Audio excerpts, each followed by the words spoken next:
Dear Patriots, before the news starts, please subscribe to our patriotic channel by clicking the subscribe button. Give us a thumbs up to this video. Don't forget to leave your opinion below in the comments section. Share the news on Facebook and Twitter so you friends see it. Thank you. Trey Gowdy just went on Fox and brought down Obama's house of cards with one sentence.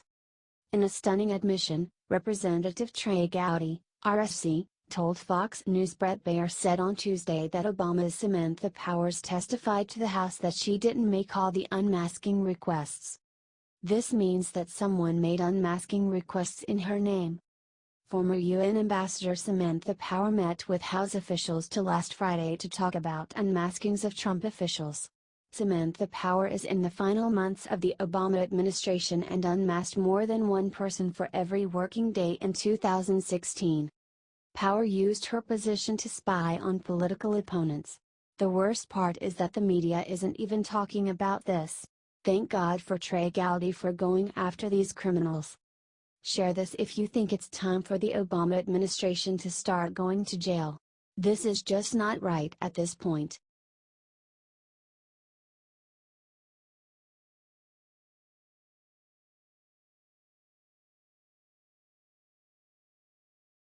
Oh my God.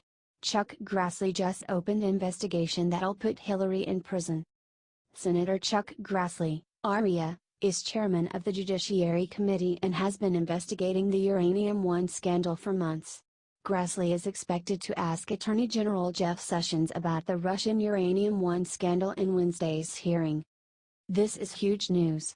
It was reported earlier that the FBI uncovered Russian bribery of the Clintons in 2009 by the Department of Justice. Watch the groundbreaking video below via Hannity. From Circa News, Senator Grassley will question the Attorney General about the Uranium One scandal. John Solomon, I can confirm tonight.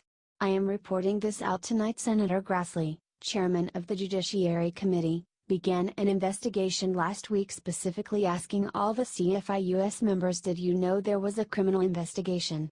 This is going to become one of the most important investigations that is going to evolve this fall. Share this everywhere because the media seems to be in on it and is covering it up.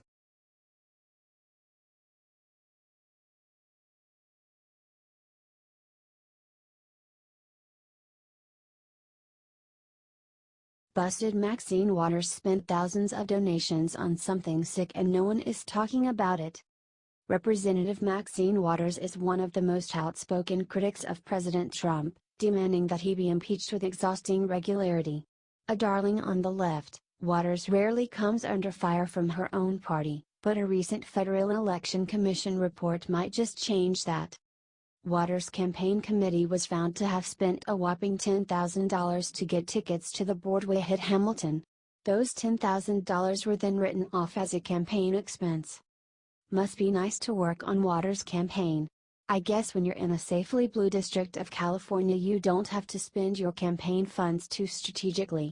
That being said, I would hate to be the sucker that donated to her just for her and her team to see a play. Citizens for Waters spent more than they raised to re-elect the Congresswoman in 2016, raising $954.948 and spending $1.05 million. Perhaps they should be a little bit more careful with their money. But that's Democrats for you.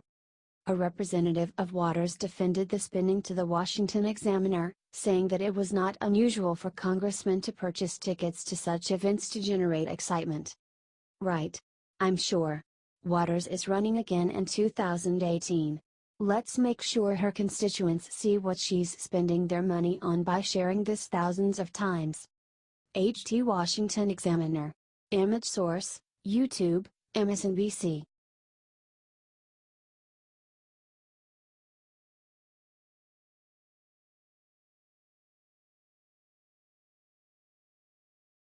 Trump just unleashed all hell when he found out what Comey did for Clinton. Hell hath no fury like President Trump scorned. Earlier this week it was revealed that James Comey had drafted a statement on Hillary Clinton's private email server use months before his official announcement exonerating her in July 2016. An unclassified email document from FBI official James Rybitsky was released in mid-May, asking for officials to send any comments on this statement so we may roll it into a master doc for discussion with the director at a future date. Rybitsky's email was forwarding an email from Comey with the subject line "Mid-year exam" dated May 2.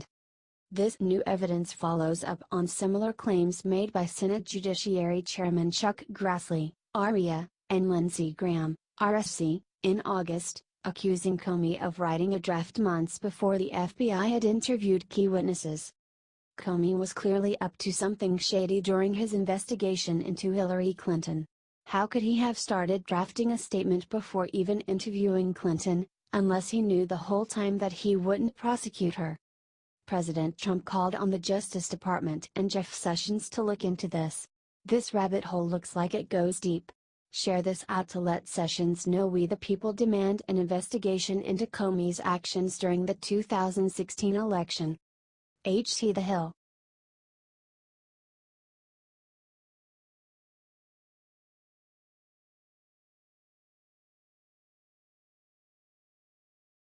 Tucker Carlson just revealed outrageous thing Huma hid on Weiner's laptop. Hillary does not want getting out.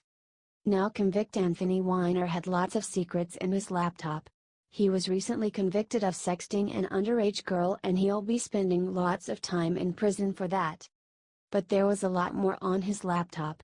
2,800 emails, in fact, belonging to his estranged wife, Huma Abedin, who was Hillary Clinton's top aide.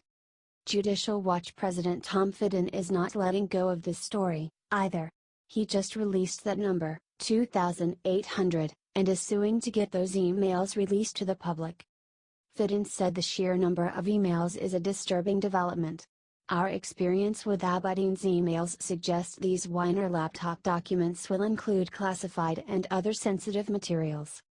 Fitton wants to know this: when will the Justice Department do a serious investigation of Hillary Clinton's and Huma Abedin's obvious violations of law? Wouldn't you like to know, too? We should never give up on finding out what, exactly, Hillary was hiding in these emails. The media, and Hillary, of course, would like this story to die down, and go away. But we can never let that happen. Not until we know what's there. If you're happy that someone is keeping this story alive in the courts, please get this shared everywhere with the comment "Thanks Judicial Watch." Courtesy of the Daily Mail.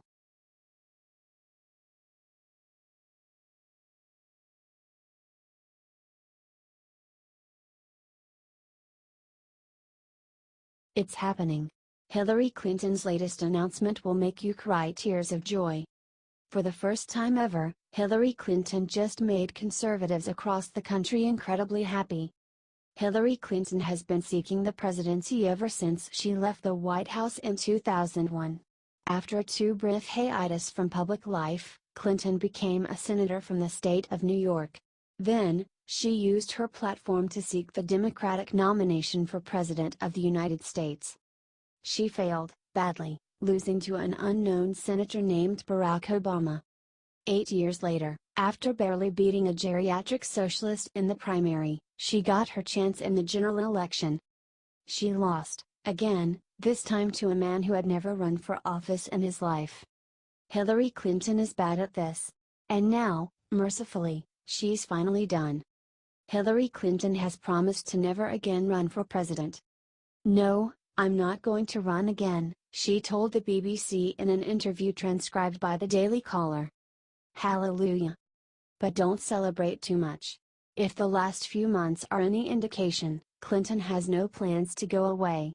She'll still peddle books and her unsolicited opinion, but she won't be doing it from the White House.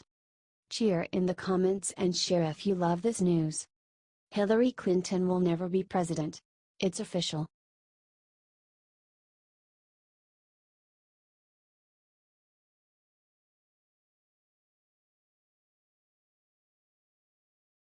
Jeff Sessions just admitted evil thing on Senate floor that he's doing to screw Trump. Attorney General Jeff Sessions is compromised. How do you explain the fact that he is acting so irrational?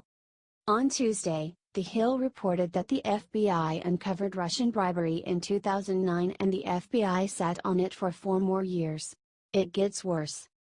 On Wednesday, Senator Charles Grassley, REA, recently asked if Rod Rosenstein would be allowed to investigate himself on the Hillary Clinton Uranium One scandal. Attorney General Sessions said it was up to him. Attorney General Sessions, it would be his decision. Rosenstein and Mueller oversaw the sale of 20% of U.S. uranium reserves to Russia despite knowing that Russia bribed Hillary Clinton for the sale. The FBI has become a joke and it seems that Jeff Sessions is on it. Share this everywhere to warn every Trump supporter about Jeff Sessions. Do it ASAP.